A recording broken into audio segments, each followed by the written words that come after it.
Rhinos and racehorses, an unlikely combination, but the one species is now being utilised in a bid to save the other.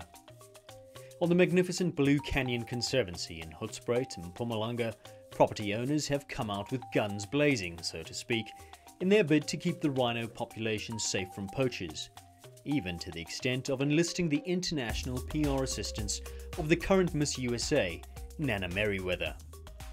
Nana was born of a South African lawyer mother and an American doctor father in neighbouring Acorn Hook 27 years ago, and she flew in from the USA a few weeks ago to acquaint herself with the plight of the world's rhino population and to officially open a new boma built for the purpose of reintroducing the black rhinoceros to the area for the first time in over 50 years.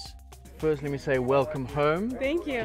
Just opened this boma, the Blue Canyon Conservancy Black Rhino Project. How much awareness of rhino poaching goes on in the States, and is it a message that you would take back home with you? Absolutely. Unfortunately, there's not a lot of awareness. I was just made privy to this conservancy and to the plight of the rhino, so it's something that I will carry on to the States. I think there needs to be an international voice that, speak to this, that it's wrong to poach rhinos, and I'm very excited to partner with Rhino Revolution to bring this message all over the world.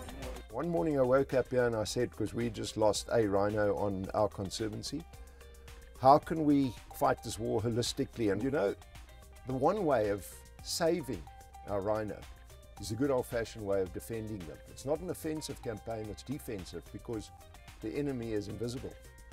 So we have to perform on the ground. What sets us apart is exactly that.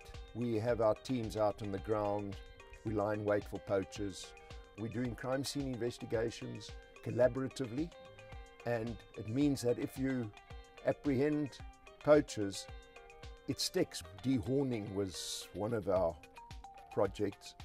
We also believe in horn treatment. We're working with the Green Kids group, educating communities out there at the need to protect the rhino.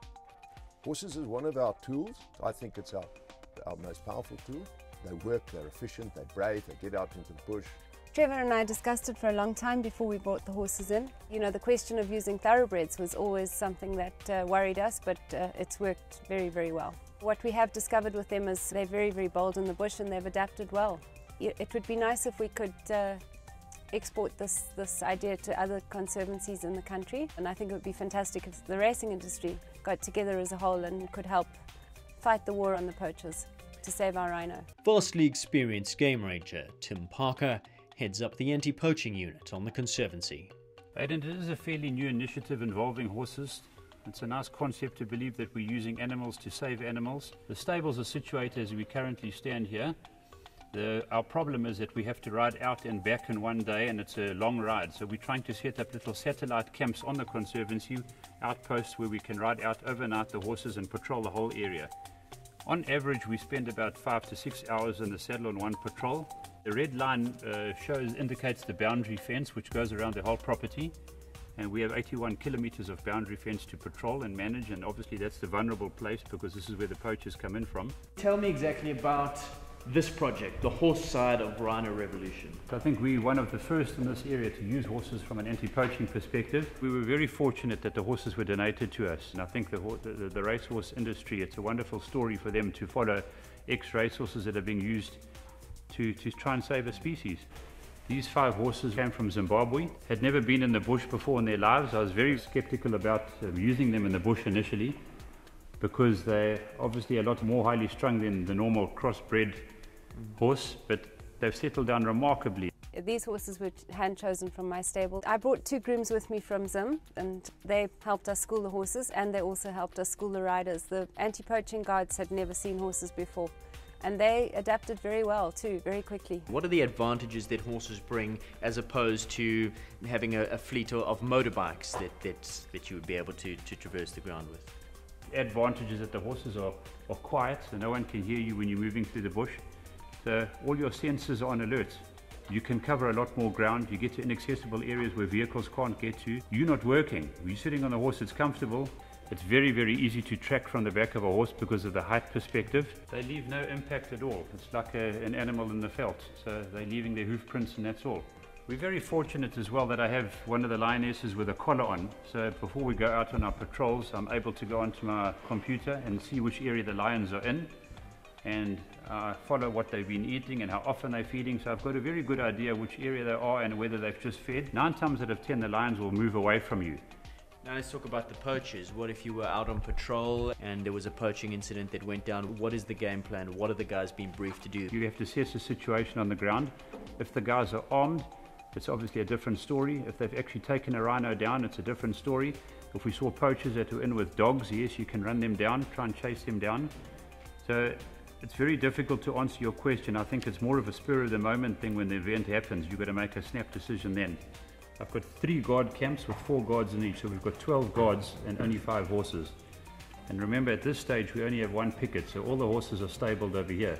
We're running 2 different stables. I'd be able to cover the conservancy the current size it is. Obviously we're trying to get some form of sponsorship or people to help contribute towards the running costs to protect our rhino. What are the kind of things you're looking for on a typical patrol? Well, funny that we're speaking about that, the height advantage of the horses. We had a report from the field rangers on the eastern boundary fence that poachers had come in and set snares. The unfortunate thing with snaring is that it's so unselective. These cable snares can catch anything from a hippo to an impala, so they're very unselective. And with the threat of losing rhino, it's very possible that a rhino can get caught in a snare as well.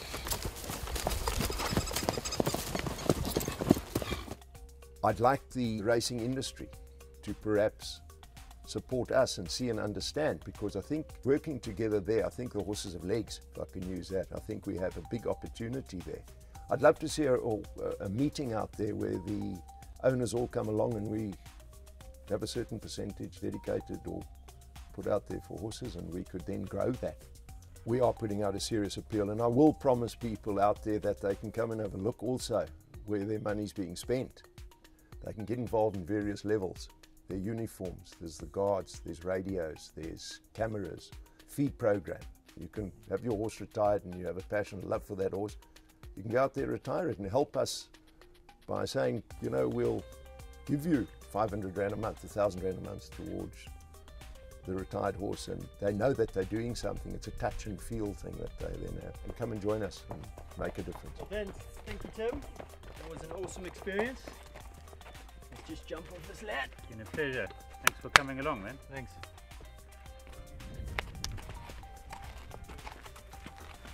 Right, well, I have to say there was an absolutely awesome experience. I've done a lot of riding, but this was very, very new to me, riding through the bush with these animals. Unfortunately, we didn't come across any rhino this time. We didn't come across any poachers this time, but these guys are doing an absolutely brilliant job. This is a brilliant initiative. I encourage the racing industry to get involved. I encourage the riding community to get involved. You know, for me riding out there, I had the long chaps on. It provided me a little bit of protection. There are devil thorns this big. It's not that pleasant going through those kind of bushes, that kind of terrain, wearing just what these guys have got. So whatever anybody has, donations, hard hats, chaps, these guys really need it. They're fighting the fight for all of us. Get involved. Rhino Revolution, go to the website, do your part. It is a worthy cause.